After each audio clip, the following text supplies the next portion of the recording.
অমাইরা এই গোবর্ধন দাস আর হিরণ্য দাস,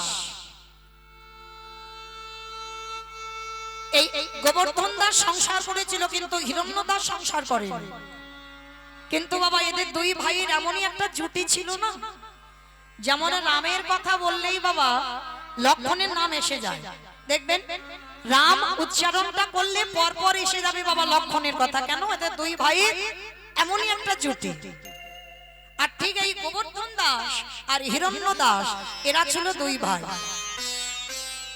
এখন তো জগতে মা ভাইয়ে ভাইয়ে লাঠালাঠি হয়, ভাইয়ে ভাইয়ে খুনোখুনি হয়, ভাইয়ে ভাইয়ে জায়গা জমি নিয়ে শিল্পতা হয়, থানা পুলিশ হয়ে বাবা মামলা পর্যন্ত চলে। কিন্তু আজকের এই যে হিরণ্য দাস আর গোবর্ধন দাস, এদের সম্পত্তি ছিল কেমন জানো? প্রতিটা মাসে আয় ছিল 12 লক্ষ স্বর্ণ মুদ্রা। মানে মাসে আয় ছিল 12 লক্ষ স্বর্ণ মুদ্রা, আর নবাবকে কর দিতে হতো 8 লক্ষ স্বর্ণ মুদ্রা। মানে যেটা বাবা আপনারা আমরা ওই সরকারকে ট্যাক্স দেই না, তখনকার দিনে রাজরাজাদেরও দিতে হতো নবাবকে কর। আমরা যেমন সরকারকে দিই তখনও নবাবকে কর দেওয়া হতো। তো এই যে রঘুনাথ, এই রঘুনাথ এসেছিল বাবা, উনি ছিল মানত করা সন্তান। মানতটা কোথায় করেছিল জানো? আস্তে আস্তে কথা নয়, কথা নয় অমাইরা, একজন করে যান না, দুজন করে যাচ্ছেন কেন? একজন করে যান, দুজনে গেলে গন্ডগোল হয়। একজন করে যান, তাতে ভালো হবে, অত গন্ডগোল হবে না। কিন্তু দুজন যখন যাবে গন্ডগোল হবে। চারজনে যান কিন্তু একা একা যাবেন, চারজনে যান, কারণ এত ভক্ত তো চারজনে যান কিন্তু একা একা আঁচল পাতে। হ্যাঁ আঁচল পেতে না, না সেইটা একই ব্যাপার হবে। একা একা যান, একা যান মা।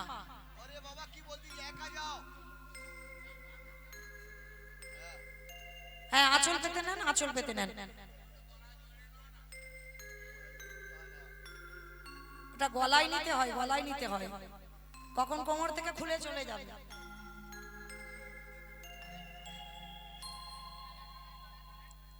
রাধে ওমা ওমা, একটা নিয়ম আছে, তুমি ওই উত্তরীয়টা গলায় নাও, গলায় নিতে হয়, নিতে হয় গলায়। হ্যাঁ গলায় নাও।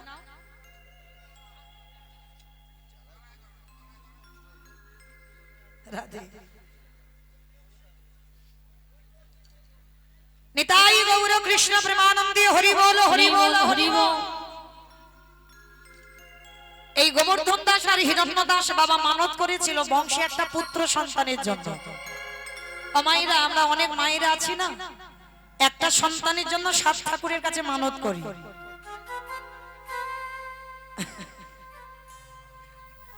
ঠিক আছে, ঠিক হয়েছে, আর খুলে যাওয়ার ভাবনা নাই, বড্ড উৎপাত হচ্ছিল।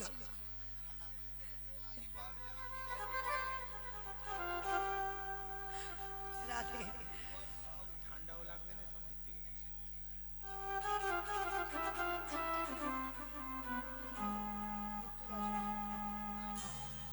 জয় রাধে।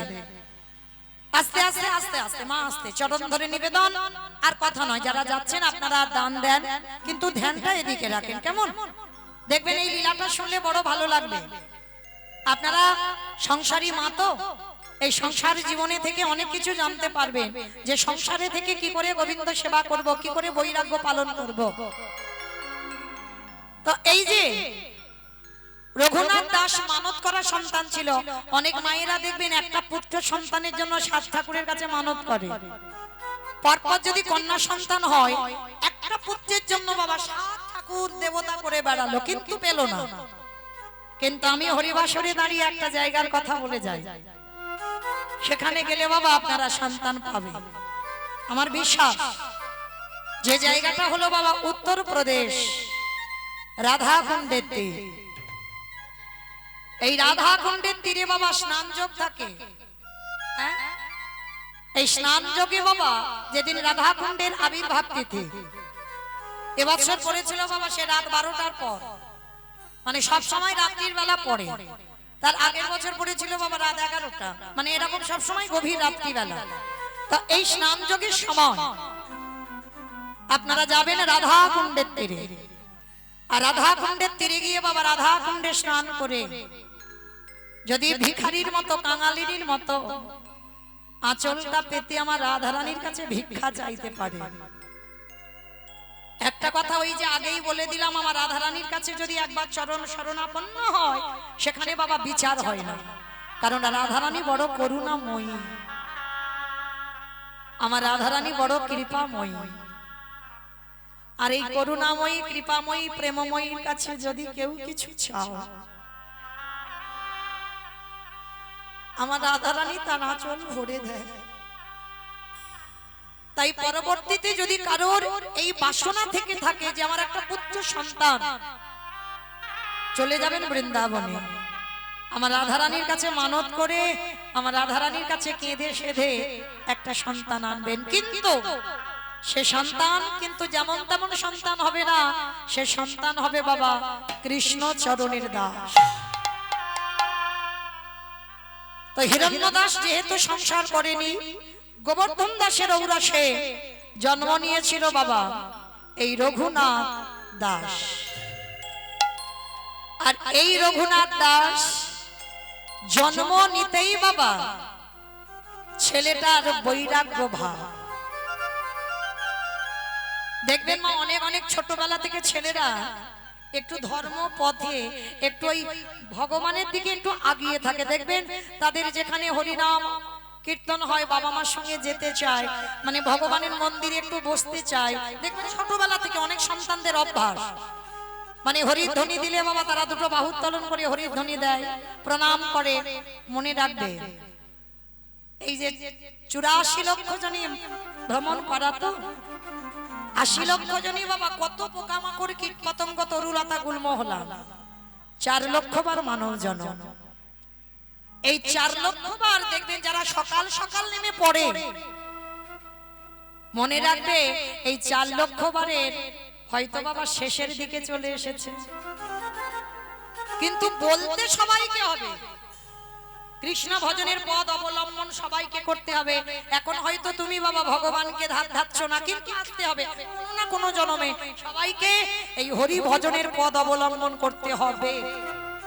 আর এই পদ না অবলম্বন করলেই তুমি মুক্তি পাবে না।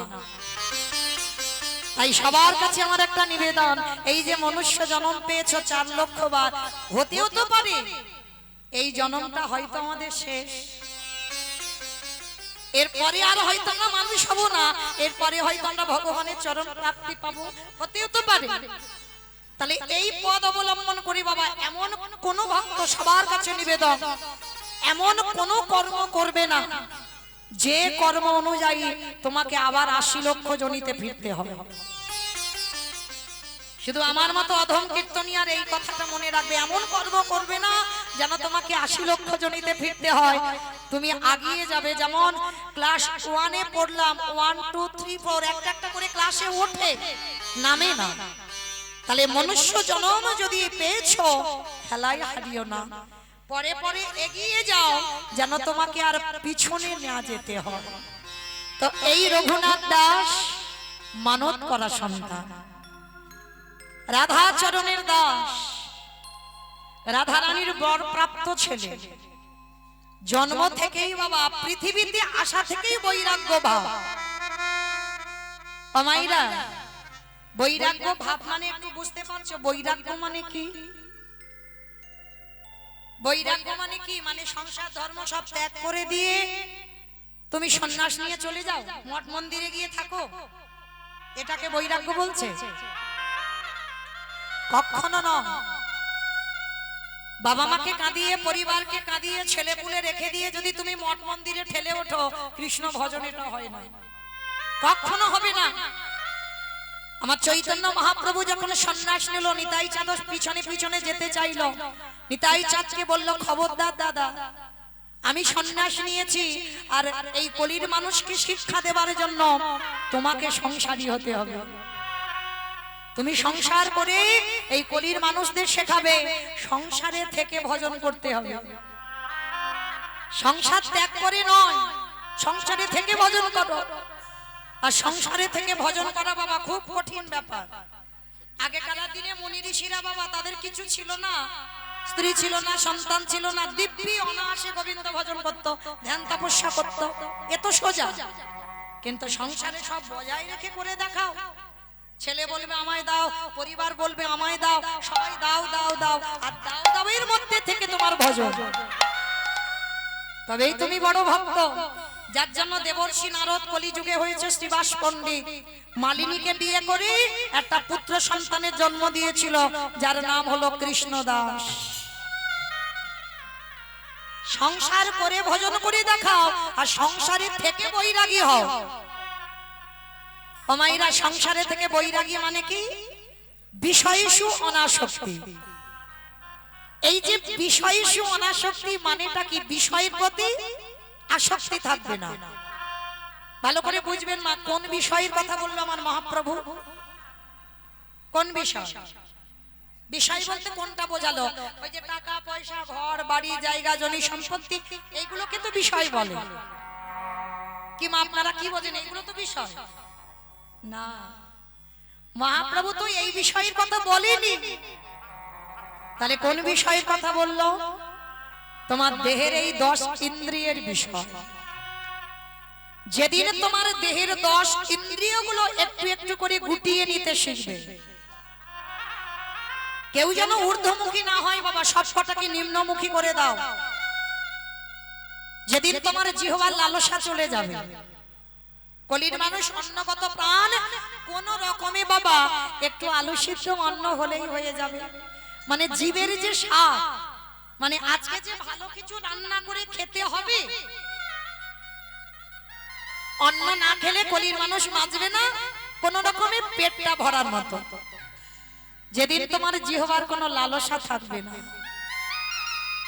একটু আলু সিদ্ধ অন্ন হলেই হবে, সেদিন তুমি নিজেকে বুঝতে পারবে, কাউকে বলতে হবে না বাবা, নিজে বুঝতে পারবে তোমার জিহ্বার বৈরাগ্য এসে গেছে। যেদিন তোমার এই দুটো কান, কোনো আজে বাজে কথায় কান যাবে না, কোনো আজে বাজে গান শুনতে চাইবে না, কোথায় একটু গীতা ভাগবত হরি নাম সংকীর্তন হবে, তোমার কান সেই দিকে ছুটে যাবে। সেদিন তুমি নিজে নিজে বুঝতে পারবে যে তোমার কানের বৈরাগ্য হয়ে গেল। যেদিন তোমার দুটো চোখ সাধুগুরু বৈষ্ণব চরণ আর আমার গোবিন্দ চরণ ছাড়া আর কিছু দেখতে ভালো লাগবে না, ভক্ত সঙ্গ ছাড়া আর কিছু ভালো লাগবে না, সেদিন তুমি জানবে তোমার দুটো চোখের বৈরাগ্য হয়ে গেল। যেদিন তোমার দেহ অঙ্গ স্পর্শ থেকে চলে যাবে, কি বাবা প্রতিটা মানুষের মধ্যে একটা অনুভূতি কাজ করে, হ্যাঁ, এই অনুভূতিটা থাকবে না। তোমাকে একটা পুরুষ স্পর্শ করলো না, তোমাকে একটা নারী স্পর্শ করলো, তোমার মধ্যে কোনো অনুভূতিটা আসবে না। আর যেদিন তোমার মধ্যে কোনো অনুভূতি থাকবেই না, সেদিন তুমি জানবে তোমার এই দেহের বৈরাগ্য হয়ে গেল। আর যেদিন তোমার মন সব চিন্তা থেকে দূরীভূত, মানে আজকের প্রসাদ পেয়েছো, আজকের গোবিন্দ ভজন করেছো, আজকের আমি কীর্তন গাইছি, ব্যাস, মানে কালকের যে কি খাবো, কালকের আমি কি করব, এইটা আজকে থেকে ভেবে রাখতে হবে না। যেদিন তোমার মন সব চিন্তা থেকে দূরীভূত হবে, সেদিন তুমি জানবে তোমার মনেরও বৈরাগ্য হয়ে গেল। যেদিন একটা একটা করে কাম ক্রোধ লোভ মোহ মদ মাশ্চর্য সবকটা রিপুকে তুমি একটু একটু করে দমন করতে শিখবে, মানে সবকটা তুমি গুটিয়ে নিচ্ছ, তোমার আর এরা ঊর্ধ্বমুখী নয় বাবা, সেদিন তুমি জানবে সংসারে থেকে তুমি বৈরাগী। রাধে। এই রঘুনাথ দাস তেমনই একজন ভক্ত, প্রতিদিন তার একটাই ভাবনা, ভুলি গৃহ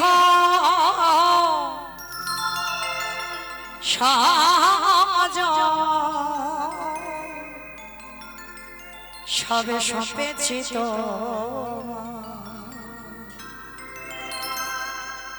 রাখো রাখো রাঙা পা ওরে রেপামা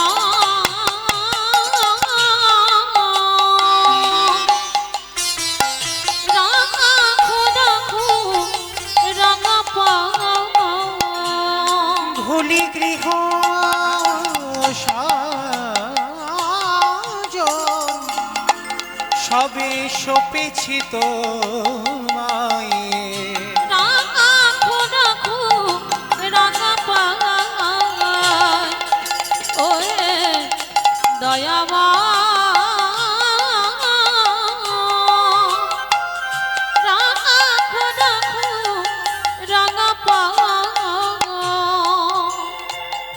সংসারে মরুভূমি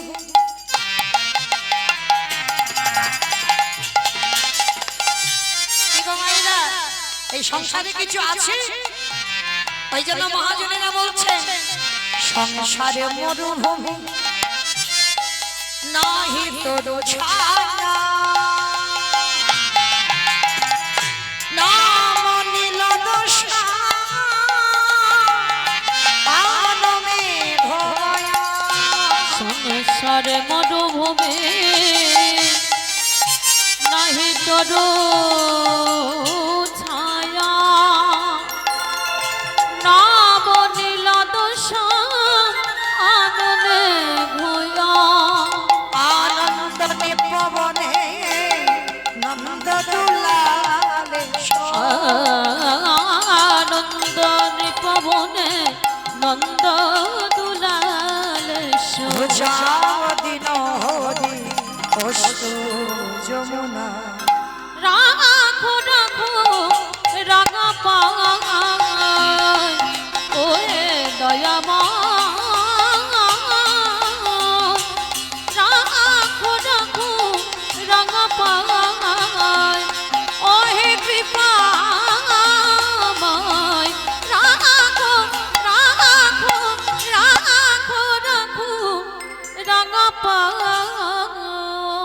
আস্তে রঘুনাথ ছোটবেলা থেকে বাবা এমন বৈরাগ্য, রাস্তা দিয়ে যদি কোনো সাধুগুরু বৈষ্ণব দেখে ও রঘুনাথ বাবা ঘর থেকে ছোট্ট বাচ্চা তো ঘর থেকে চলে যায় তাদের সঙ্গে, আবার প্রহরীরা রঘুনাথকে ধরে আনে, মানে তার কিছুতেই ঘরে থাকতে ভালো লাগে না, কোথায় ভাগবত হচ্ছে কোথায় একটু সাধু সঙ্গ হচ্ছে ওই ভক্ত সঙ্গ হচ্ছে ওর সেই দিকে মন চলে যায়, আবার ছেলেকে খুঁজে খুঁজে বড় লোক তো জমিদার আবার খুঁজে খুঁজে নিয়ে আসে। 5 বছর বয়স হলো রঘুনাথের বাবা, আর যখন রঘুনাথের 5 বছর বয়স হলো না, বাবা জ্যাঠা মনে মনে করছে যে একে পাঠশালায় দিতে হবে, আর গুরু পাঠে না পাঠালে ছেলে ভালো হবে না, ওকে গুরু পাঠে রাখতে হবে। আমাইরা এখনকার দিনে আমরা মারা কি করি, ছেলে মেয়েরা স্কুলে যায় আবার বিকাল বেলা চলে আসে, কিন্তু যেটাকে এখন আমরা বলি না ছেলে মেয়েকে বোর্ডিং এ দিয়ে রাখা, তখনকার দিনে ওটাই হচ্ছে গুরু, ওটা গুরু আশ্রমে থাকা মানে থেকে পড়তে হবে। হঠাৎ বললে বাবা মা দেখা করতে পারবে না, মাসে হয়তো 2 বার এরকম দেখা সাক্ষাৎ করা যাবে, এত মানে কঠিন শাসন। তো ছেলে এত বাবা বৈরাগ্য ভাব, তো ছেলেকে বললো দাঁড়া ওকে আমরা গুরু আশ্রমে রেখে আসি। হিরণ্য দাস আর গোবর্ধন দাস ছেলে রঘুনাথকে নিয়ে বাবা গেল গুরুকুলে, কোথায় যে গুরুদেবের নাম হলো বাবা বলদেব আচার্য। এই বলদেব আচার্য মহাশয় তিনি কি করতেন, ভাগবত পাঠ শোনাতেন, আর ওনার আশ্রমে বহু বহু ছাত্র বহু বহু ছোট ছোট ছেলেরা ওই রঘুনাথের বৈশীরা থাকে। তা যেই না হিরণ্য দাস আর গোবর্ধন দাস গিয়েছে, গুরুদেব গুরুদেব আজকে থেকে আমার রঘুনাথ আপনার আশ্রমে থাকবে।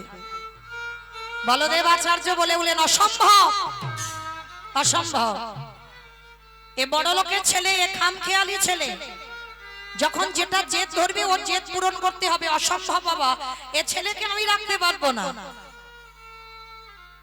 হিরণ্য দাস বলে বলেন গুরুদেব আপনি জানেন না, আপনি তো আমার রঘুনাথকে দেখেননি, 2 দিন রাখেন, আর 2 দিন দেখে যদি মনে হয় যে আমার রঘুনাথ এখানে থাকার উপযুক্ত নয়, তাহলে আমি কথা দিলাম আমি নিজেই এসে আমার রঘুনাথকে নিয়ে চলে যাব, আপনি একবার খবর দেবেন।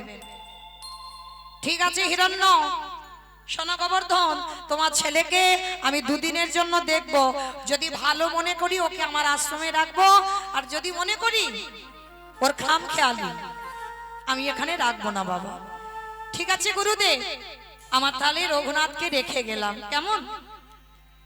এইবার দশাটা দেখেন মা কেমন। রঘুনাথ চাইছিল গো কবে আমি ওই রাজ ঐশ্বর্য থেকে বেরিয়ে আসবো, ভালো লাগে না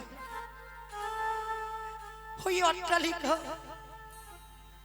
ওইখানে ভোজন হয় না। কারণ কৃষ্ণ ভক্ত যারা হয় তারা তো পথের ভিখারি কাঙাল হয় বাবা। যদি তুমি রাজ অট্টালিকাতে থেকে ভজন করো, ভগবান চক্রান্ত করবে কখন তোমাকে ওই অট্টালিকা থেকে রাস্তার ভিখারি করব। তোমাকে নামতে হবে পথে, কারণ কৃষ্ণ ভক্ত কোনোদিন ধনী হয় না। কৃষ্ণ ভক্ত দিনহীন পথের ভিখারি কাঙাল হয় বাবা। এটা আমার কথা নয়, আমার কথা বিশ্বাস করতে হবে না। গ্রন্থের দিকে তাকিয়ে দেখেন, মহাভারতে বিদুর বলেন মা, বিদুর যদি মনে করত থাকতে পারতো না। দাসীপুত্র ঠিক কথা, তা বলে কি তাকে সম্মান দিত না, তাকে আশ্রয় দিত না? যেমন ধৃতরাষ্ট্র পাণ্ডু ছিল, তেমন দাসীপুত্র বিদুরকেও জায়গা দেওয়া হতো। কিন্তু অত সোজা নয়। বিদুর জানতো, কারণ বিদুর তো ধার্মিক, জানতো ওই রাজ ঐশ্বর্যে কৃষ্ণ ভজন হয় না। কারণ এই বিদুর উপদেশ দিয়েছিল অন্ধ ধৃতরাষ্ট্রকে, যখন 100 ছেলে হারিয়ে বসে যুধিষ্ঠির অন্যে প্রতিপালিত হচ্ছিল, তখন এই বিদুরই গিয়ে বলেছিল অন্ধ ধৃতরাষ্ট্রকে। ধৃতরাষ্ট্রকে বলল, বাহ মহারাজ, আপনি এখনো বিষয়ে কামড়ে বসে আছেন। চোখের সামনে 100টা ছেলে ধ্বংস হয়ে গেল, আর যাদের জন্য ধ্বংস হলো তাদের অন্যে প্রতিপালিত হচ্ছেন আপনি। এতটুকু এখনো হৃদয়ে চেতনা জাগলো না, যে বিষয়ে মানে বিষ সম, যে বিষয় থেকে তুমি তোমার 100টা ছেলেকে হারালে, এখনো বিষয় আঁকড়ে বসে আছো। চলে যাও, সময় থাকতে থাকতে এই বিষ ত্যাগ করে চলে যাও। সেই অন্ধ ধৃতরাষ্ট্র মাতা গান্ধারীকে নিয়ে শেষের দিনে বাবা বনে জঙ্গলে বাস করেছিল। শেষের মৃত্যুটা তো ওই দাবানল মানে জঙ্গলে আগুন ধরে গেল, সেই আগুনে পুড়ে অন্ধ ধৃতরাষ্ট্র আর মাতা গান্ধারী বলল, যে স্বামীর জন্য আমি চোখে কাপড় বাঁধলাম, যে স্বামীর জন্য আমি পৃথিবীর আলো দেখি না, তাহলে সেই স্বামী যদি পুড়ে প্রাণ ত্যাগ করে, তাহলে আমি তো ওই সঙ্গে সহমরণ নেব। একসঙ্গে 2 স্বামী স্ত্রী ওই পুড়ে প্রাণ হারালো। তাহলে লক্ষ্য করে দেখেন, সেই বিদুর রাজ ঐশ্বর্য ত্যাগ করে দিয়ে খেত কি? খুদের অন্ন আর শাক সিদ্ধ।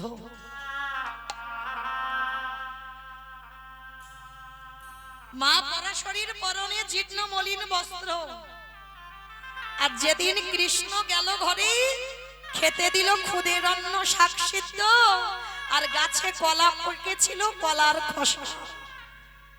এরাই কৃষ্ণ ভক্ত। তাকিয়ে দেখেন কৃষ্ণের বন্ধু সুদামার দিকে। যে কৃষ্ণের বন্ধু হয় সে পারে না বাবা স্ত্রীর পরনে একটা ভালো দামি পোশাক দিতে পেরেছিল? সুদামার যে সন্তান ছিল খেতে দিতে পারেনি। স্ত্রীর পরনে যে পোশাকটা পরতো, একটাই পোশাক ঘরে থেকে শুকনো করে আবার পরনে পরতো, মানে কতটা কাঙাল, কতটা গরিব। এরাই কৃষ্ণ ভক্ত। আর যারা জমিদারিতে থেকে বাবা যাদের চেতনা হলো, তাদের জমিদারি থেকে বের করে দিল। তাকিয়ে দেখেন লালা বাবু, আমার কথা বিশ্বাস করতে হবে না, প্রমাণ তো পড়ে আছে বাবা। তাকিয়ে দেখো নরোত্তম দাস ঠাকুর। এই নরোত্তম দাস ঠাকুর এই লোকনাথ বাবাজিকে গুরু জ্ঞানে সেবা করেছিল। কিন্তু মা সচরাচর দীক্ষা সবাইকে দেওয়া যায় না। এখন তো বাবা অনলাইনে দীক্ষা হচ্ছে, মোবাইলে দীক্ষা হচ্ছে, জগৎ কত উন্নত এখন। ভালো করে আপনারা নিজেরা বিবেক দিয়ে প্রশ্ন করেন বাবা, সত্যি কি এটা দীক্ষা হলো? যেমন আমার শাশুড়ি মা দীক্ষা নিয়েছে কি করে জানো? মাইকে বলেছে সবাই আপনাদের মতো বসে আছে, দীক্ষা হয়ে গেছে। দেখো এটা কেমন দীক্ষা? এটা দীক্ষা নয়, এই গুরু খুঁজে বেড়াতে হয়। সবাই গুরু নয়, কখনো সবাই গুরু হতে পারে না। আর গুরু যে হবে সে কোনোদিন ওই মোবাইলে দীক্ষা দেবে না, ওই সবার মাঝখানে সবাইকে বসিয়ে রেখে একসঙ্গে জড়ো করে কোনোদিন মাইকে দীক্ষা দেবে না, কখনো এটা হয় না বাবা। দীক্ষা নিতে গেলে শুদ্ধ আচরণ করে গঙ্গা স্নান করে গুরুদেবের বাম পাশে বসো। গুরুদেব শিষ্যের দেহটাকে ছিদ্র করে দেয়। গুরু যদি ধরতে হয়, শ্রী শ্রী রামকৃষ্ণ পরমহংসদেব ছিল গুরুদেব। শিষ্যের ক্যান্সারটা গুরুদেব গলায় নিয়ে নিয়েছিল, এদের তো বলবে গুরুদেব। আর এখন গুরুদেবকে একটা গুরুদেবকে জিজ্ঞেস করে দেখো বাবা, যে আমার এই শরীরে এত থাইরয়েড বেড়েছে, একটু গুরুদেব নিয়ে নেবে, ভাগাভাগি করে নেব, নিতে পারবে কিনা? কখনো পারবে না। কারণ এই জগতে প্রকৃত গুরু বড় দুর্লভ আর প্রকৃত শিষ্য বড় দুর্লভ। তো আজকের জগতে এই লোকনাথ গোস্বামীকে গুরু জ্ঞানে স্বীকার করেছিল কে? না জমিদারের ছেলে নরোত্তম দাস ঠাকুর। নরোত্তম দাস ঠাকুর যখনই যায় ওই লোকনাথ বাবাজির কাছে, লোকনাথ গোস্বামী বলেছিল অসম্ভব, আমি কোনোদিন কাউকে দীক্ষা দিতে পারবো না। কেন? কারণ দীক্ষা দিলে শিষ্যের কাছে বিক্রি হয়ে যেতে হয়, আর আমি কোনোদিন দীক্ষা দিইনি, আমি তোমাকে দীক্ষা দিতে পারবো না। কিন্তু বাবা নরোত্তম তো মনে মনে গুরু জ্ঞানে ভেবে নিয়েছে যে লোকনাথ গোস্বামী আমার গুরুদেব। কিন্তু মা এই গুরু ধরলে হবে না, গুরু সেবা করতে হবে, গুরুর কাছে গিয়ে থাকতে হবে, গুরু সেবা করতে হবে। কারণ কলিযুগে গুরুরূপী তো ভগবান। কারণ এটাই জগৎকে শেখালো বাবা, কৃষ্ণ রুষ্ট হলে গুরু রাখিতে পারে, আর গুরু রুষ্ট হলে কৃষ্ণ রাখিতে নারে। মানে ভগবান যদি রেগে যায় আমার গুরুদেব রক্ষা করতে পারবে, কিন্তু গুরুদেব যদি রেগে যায় আমার ভগবান কৃষ্ণের সাধ্য নাই যে আমার কৃষ্ণ রক্ষা করবে। তাহলে আজকে সেই গুরুদেব লোকনাথ বাবাজিকে গুরু জ্ঞানে কিন্তু সেবা করতে হবে, দীক্ষা দেয়নি। কিন্তু দীক্ষা না দিলে কি হবে? রাতের অন্ধকারে কাছে গিয়ে সেবা করতে পারতো না। নরোত্তম দাস কি করে সেবা করতো জানো? ব্রহ্ম মুহূর্তে লোকনাথ গোস্বামী উঠে স্নানে যেত। ব্রহ্ম মুহূর্তে মানে সূর্য উদয়ের 1 ঘন্টা 36 মিনিট আগে। আর স্নানে গিয়ে গঙ্গার পাড়ে বসে বাবা ওই বাহ্যক্রিয়া করত, মানে মল ত্যাগ করত। আর যেখানে বাবা ওই বাহ্যক্রিয়া করত না, সেইখানে প্রতিদিন ওই ভোরের বেলা যায় আর ওই মল ত্যাগ করে চলে আসে। আর নরোত্তম গুরু সেবা করবে কি করে? গুরুর কাছে তো যেতে পারে না, কারণ শিষ্য বলে মানে না, স্বীকার করে না। তাহলে গুরু সেবা করবে কি করে? রাতের অন্ধকারে যখন গুরুদেব পায়খানা করে চলে আসতো, নরোত্তম দাস ঠাকুর ওই রাতের অন্ধকারে যেত। ভোরের আলো একটু একটু করে প্রকাশ পেয়েছে, আর নরোত্তম দাস গিয়ে যেখানে গুরুদেব পায়খানা করেছিল, 2টো হাতে করে ওই পায়খানাটা তুলে নিত। আপনাদের আমাদের মতো মানুষ নয়, জমিদারের ছেলে নরোত্তম। বড়লোক বলা ভুল হবে, জমিদারের ছেলে। গুরুদেবের পায়খানাটা তুলে নিয়ে সেই পায়খানাটা বুকে নিয়ে কাঁদতো। গুরুদেব জানি না কোন জন্মে কুকর্ম করেছিল, কিন্তু আমার বিশ্বাস আমি তোমাকে ছাড়া আমি কাউকে গুরুদেব বলে স্বীকার করব না। তুমি আমায় দীক্ষা দাও বা না দাও, কিন্তু আমি তোমাকে গুরু জ্ঞানে দেখেছি, গুরু জ্ঞানী মানব। তাই তোমার চরণ যখন সেবা করবার অধিকার আমার নেই, আমি রাতের অন্ধকারে এসে এই ভোরের বেলা বসে থাকি কোথায় তুমি পায়খানা করো, আমি নিজের হাতে ওই পায়খানাগুলো পরিষ্কার করব। লোকনাথ বাবাজি প্রত্যেক দিন এসে দেখে না বাবা, যে জায়গাটায় পায়খানা করে সেই জায়গাটা প্রতিদিন পরিষ্কার, কে যেন একেবারে নেতা দিয়ে মুছে দিয়ে রেখেছে। অবাক হয়ে গেল লোকনাথ বাবাজি, কি ব্যাপার, প্রতিদিন আমি পায়খানা করি, তাহলে পায়খানাগুলো যাই কোথায়? আর এত সুন্দর করে পরিষ্কার করা কে করে? এ তো এই পায়খানাটা পরিষ্কার নিশ্চয়ই কেউ করে, তবে আজকের আমায় দেখতে হবে এ কর্মগুলো কে করে। আজকের লোকনাথ বাবাজি পায়খানা করেছেন, পায়খানা করে ওই জলছট করে আড়ালে দাঁড়িয়ে আছে গাছের তলায়, দেখি কি করে। আজ নরোত্তম দাস ঠাকুর ওই নয়ন জলে বক্ষ যুগল ভাষায়, যেখানে গুরুদেবে পায়খানা করেছিল সেইখানে হাঁটু রেখে হাত জোড় করে বললেন, হে গুরুদেব, জানি না এই জীবনে কত অপরাধ করেছি, যার জন্য তোমার কৃপায় আমি লাভ করতে পারলাম না। ও গো গুরুদেব,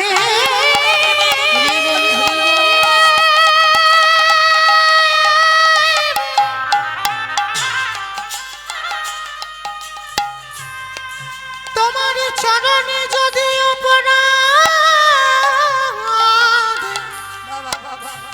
অপরাধে করে থাকি, তুমি আমায় নিজ গুণে আমায় ক্ষমা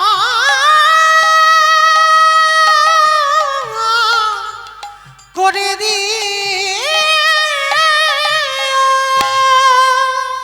যেই না পায়খানাটা হাতে করে তুলে নিয়েছে, ওই গাছের আড়ালে দাঁড়িয়েছিল লোকনাথ বাবাজি, আর দেখা মাত্র চিৎকার করে উঠল, নরোত্তম, নরোত্তম রে,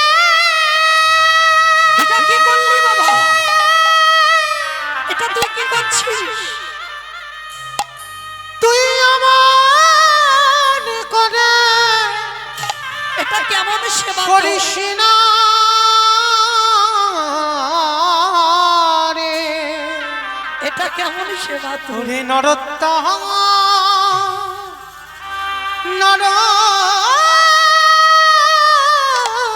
নরোত্তম রে, এটা তোর কেমন সেবা? ওরে, দীক্ষা না দিয়েও তো তুই আমাকে কিনে নিলি রে বাবা, তার মানে তুই প্রতিদিন আমার পায়খানাগুলো পরিষ্কার করিস। গুরুদেব, আমি যে বড় অপরাধী গুরুদেব, তুমি বলেছো আমায় দীক্ষা দেবে না, কিন্তু আমি যে তোমাকে ছাড়া গুরু বলে কাউকে দেখতে পাই না, তাই আমি তোমার কাছ থেকে দীক্ষা নিতে চাই। তাই তুমি যখন প্রতিজ্ঞা করেছো দীক্ষা দেবে না, তাই আমি গুরু সেবা হতে বঞ্চিত হলাম। ওই জন্য তোমার অঙ্গ স্পর্শ করে সেবা করতে না পারি। আমি রাতের অন্ধকারে আমি এই নদীর পাড়ে বসে থাকি, কখন তুমি আসবে, কখনো তুমি বাচ্চ ক্রিয়া করে চলে যাবে, আর আমি সেইটা হাতে করে নিয়ে একটু কাঁদবো। ছুটে গিয়ে লোকনাথ গোস্বামী নরোত্তমকে বুকে ধরে বলল, ওরে নরোত্তম, না দিয়েও দীক্ষা তুই আমার শিষ্য হয়ে গেলি, আয়, আর আমি কারোর কথা শুনবো না, আজই এই গঙ্গার পাড়েই তোকে আমি দীক্ষা দেব। কারণ দীক্ষা না দিয়েও যখন তুই আমাকে কিনে নিলি, তাহলে আর দীক্ষা না দিয়ে লাভটা কি হবে? আয় বাবা, তোর মতো শিষ্য পেয়ে আমার এই গুরু জনমটা ধন্য হয়ে যা। ওরে নরোত্তম,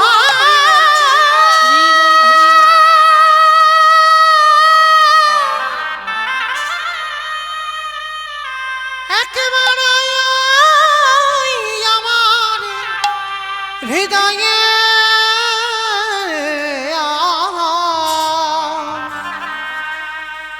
নরোত্তম আমার হৃদয়ে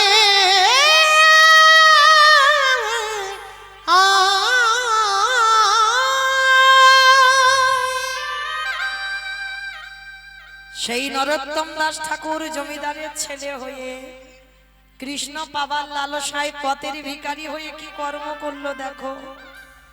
আর আজকের লীলায় এই রঘুনাথ জমিদারের ছেলে হয়ে আজকের এই দশাটা দেখো কেমন।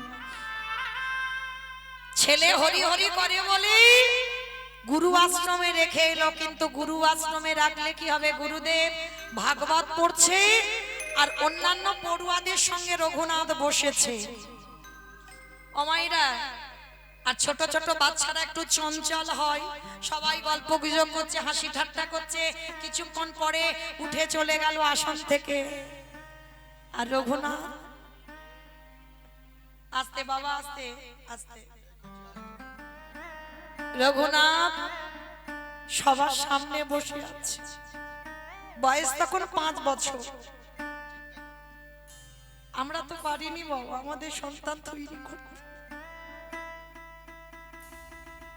কিন্তু রঘুনাথ ছোটবেলা থেকে 5 বছরের ছিল সামনে বসে আছে আর গুরুদেব ভাগবত পড়ছে, চোখের জলে তার বুকটা ভেসে যাচ্ছে। গুরুদেব পাঠ করতে করতে ভাবছে রঘুনাথ তো কাঁদছে কেন? নিশ্চয়ই ছোট বাচ্চা তো, বাবা মার কথা মনে পড়ছে। সবে একটা দিন এসেছে এখানে, তো অন্যান্যদের কারোর সঙ্গে বন্ধুত্ব হয়নি, সবাই চলে গেছে, রঘুনাথ একা বসে আছে। গুরুদেব ভাগবতটা রেখে রঘুনাথের কাছে গিয়ে বলছে, রঘুনাথ এই বাবা কাঁদছিস কেন? বাবা জ্যাঠা মায়ের কথা মনে পড়ছে? না গুরুদেব। তাহলে কি এখানে ভালো লাগছে না বন্ধু কেউ নেই বলে? না গুরুদেব। তাহলে তুই কাঁদছিস, তুই কি ভাগবতের কিছু বুঝতে পেরেছিস? না গুরুদেব। তাহলে কাঁদছিস কেন তুই? গুরুদেব আমি কেন কাঁদছি জানো? বল বাবা কেন কাঁদছিস? গুরুদেব আমি কি তারে পাবো না? কার কথা বলছিস রঘু? কাকে পাওয়ার কথা বলছিস? গুরুদেব আমি কি কোনোদিন কৃষ্ণ চরণ পাবো না? গুরুদেব চমকে উঠেছে। নিতাই বাবু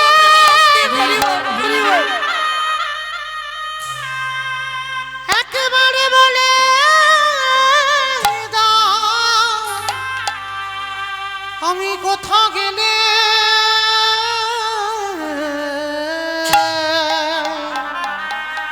আমি কোথা গেলে আমারই কৃষ্ণ পাবো? রঘুনাথ এইটুকু বয়সে তুই কৃষ্ণ পাবার জন্য কাঁদছিস? ওরে আমি এতদিন ভাগবত পড়ে, ভাগবত শুনে, ভাগবতের শ্লোক মুখস্থ করে আমার মুখ থেকে একদিনও বেরোলো না, আমি কি তারে পাবো না? আর তুই ওইটুকু ছেলে, তোর মুখ থেকে একটা কথা, আমি কি তারে পাবো না?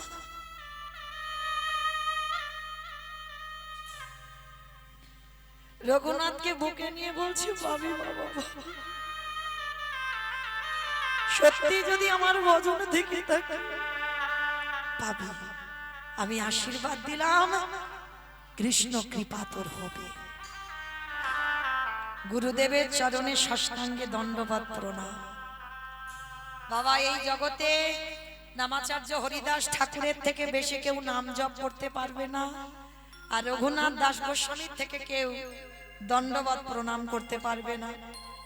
24 ঘন্টায় এত দণ্ডবত প্রণাম রঘুনাথ ছাড়া আর পৃথিবীতে কোনো ভক্ত নেই। তা এই সেই রঘুনাথ আশ্রমে রইল। একবার 24 ঘন্টায় একবার আহার। যারা যারা আশ্রমে আছে বাবা কত কত খায়, আর রঘুনাথ ছোটবেলা থেকে প্রসাদ পায়।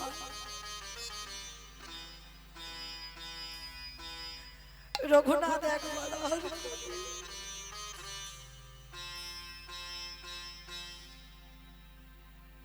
আর কোথায় ঘুমায় জানো? খড়ের বিছানা।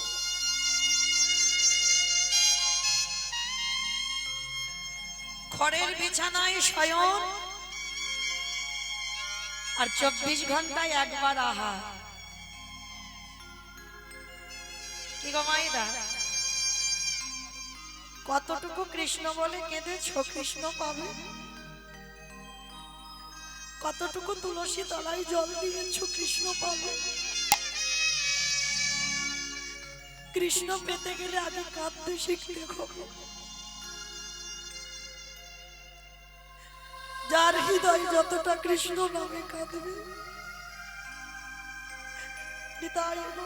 হরি বল হরি বল হরি বল।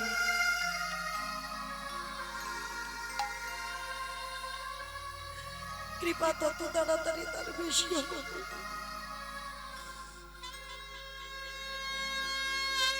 বেশ কিছুদিন আশ্রমে থাকার পর রঘুনাথ ঘরে গেছে মা, কিন্তু ঘরে গেলে কি হবে? গুরুদেবের আশ্রম থেকে ফেরার পরে বাবা একেবারে রঘুনাথ উন্মাদ, মানে কৃষ্ণ প্রেমে পাগল। যেমনটা আমার চৈতন্য মহাপ্রভুর হয়েছিল বাবা গয়া ধামে পিণ্ডদান করে আসবার পর। আর কাউকে চেনে না, না চেনে মাকে, না চেনে স্ত্রীকে, না বন্ধু বান্ধব কাউকে চেনে, শুধু কৃষ্ণ নামে পাগলের মতো কেঁদে যায়। আমার রঘুনাথের সেই রকম দশা, সারাদিন শুধু কাঁদে। আর রাস্তা দিয়ে মা কোথাও যদি ওই ভক্ত দেখে, সাধুগুরু বৈষ্ণব দেখে, রঘুনাথ ঘর থেকে পাগলের মতো ছুটে তাদের সঙ্গে চলে যায়। গোবর্ধন দাস আর হিরণ্য দাস বিরক্ত হয়ে বলেন, এই কে আছিস নারী প্রহরী? ওই রঘুনাথকে সবাই বন্দী কর। ছেলেটার জ্বালায় আমরা একেবারে নাজেহাল হয়ে যাচ্ছি। যখন তখন ঘর থেকে হরি হরি করে চলে যাচ্ছে, যখন তখন ওই বাড়ি থেকে চলে যাচ্ছে সাধুদের সঙ্গে, ওকে কারাগারে বন্দী কর। তখনকার দিনে জমিদার হিরণ্য দাস আর গোবর্ধন দাস কারাগারে বন্দী করবে রঘুনাথকে, যেমন হিরণ্যকশিপুর প্রহ্লাদকে করেছিল। হরিনাম করার অপরাধে 5 বছরের প্রহ্লাদকে কারাগারে বন্দী করলো। বাবা যারা যারা কৃষ্ণ চরণ পেয়েছে, বাবা জীবনের ইতিহাসটা একটু পড়ে দেখবেন।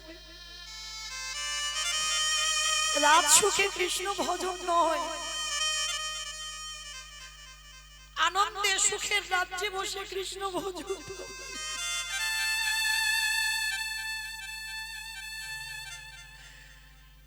আজকে রঘুনাথকে কারাগারে বন্দী করবে, ওকে হাতে পায়ে শিকল দিয়ে বেঁধে দিয়ে রাখবি যেন যেতে না পারে কোথাও। রঘুনাথ এতদিন পরে হেসে বলল, জেঠু ঠিক বলেছ, এতদিন পরে তুমি একটা ঠিক কথা বললে। জেঠু, এই যে তুমি আমাকে কারাগারে রাখবে না, ওটাই তোমার ভজনের জায়গা। ওই নিরজন জায়গা না হলে কি কৃষ্ণ ভজন করবে?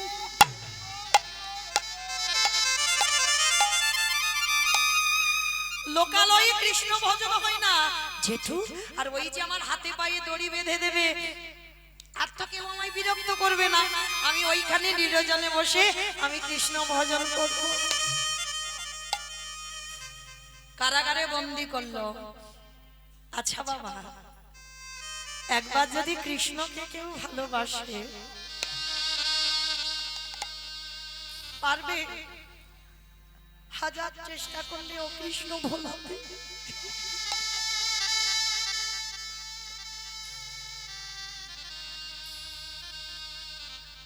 হাজার কিছু করে যাবে,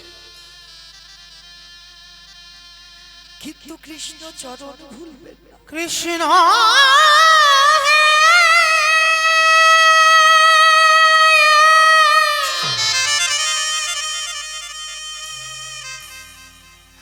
একবার দেখা দেখা দে দেখা দে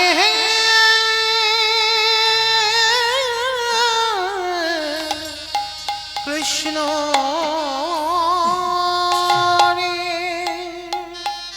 এক সপ্তাহ রঘুনাথকে খাবার পাঠায়, সব খাবারগুলো রেখে দিয়েছে, রঘুনাথ জলস্পর্শ করেনি এক সপ্তাহ।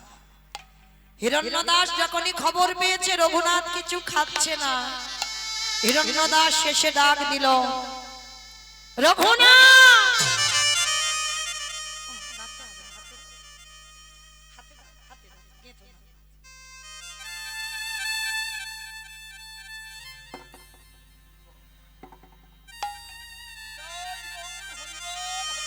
হরি বল হরি বল। হিরণ্যদাস শেষে বলে উঠলেন, রঘুনাথ, শুনলাম তুমি নাকি যা খাবার পাঠাচ্ছি তুমি কিছু খাচ্ছ না, তুমি এক সপ্তাহ খাবারগুলো রেখে দিয়েছো, কিছু খাচ্ছ না। রঘুনাথ, তুমি আমাদের বংশের প্রদীপ, তোমাকে পড়াশোনা শেখাচ্ছে আমাদের জমিদারি দেখভাল করবার জন্য। রঘুনাথ, কি হয়েছে বাবা তোমার? তুমি কেন এত কাঁদো, তুমি কেন এত কষ্ট পাও? রঘুনাথ, আজকে আমি তোমার জেঠু বলছি, বলো তুমি কি চাও আমার কাছে? যেই না জেঠু বলেছে কি চাও বলো, সঙ্গে সঙ্গে রঘুনাথ বলে উঠলেন, জেঠু আমি যা চাইবো তুমি দেবে। দেব দেব বাবা দেব, কিন্তু তুই অনাহারে অনিদ্রায় কঙ্কাল সার দেহ করেছিস। বল বাবা, বল একবার কি চাস তুই আমার কাছে? জেঠু তুমি কিন্তু ত্রিসত্য করেছো, আমি যা চাইবো তুমি দেবে। বললাম তো দেব, বল বাবা তুই কি চাস? তাহলে দাও। কৃষ্ণ এনে দাও আমারে, কৃষ্ণ এনে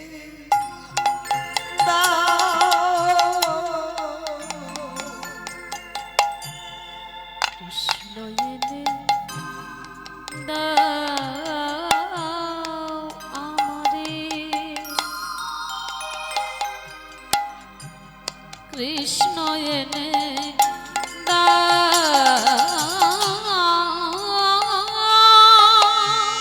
কৃষ্ণ ছাড়া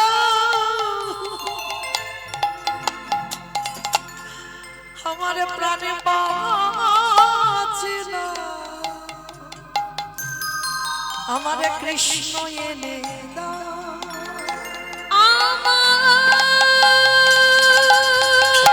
নিতাই গৌর প্রেমানন্দে হরি বল হরি বল।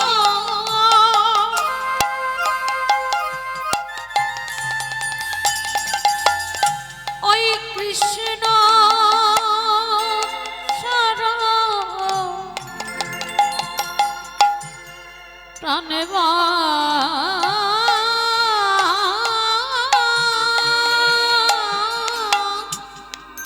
না, কৃষ্ণ এনে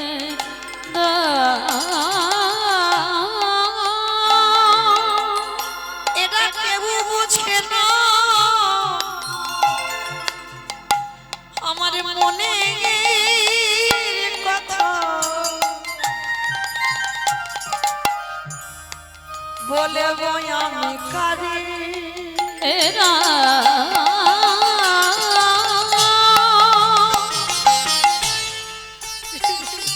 কেউ বোঝে না, আমি কৃষ্ণ ছাড়া যে বাঁচবো না, আমার মনে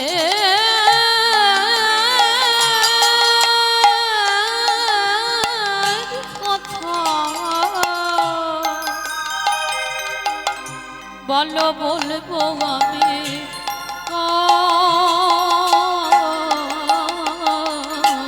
কৃষ্ণ এনে দাও আমায়, কৃষ্ণ এনে দাও।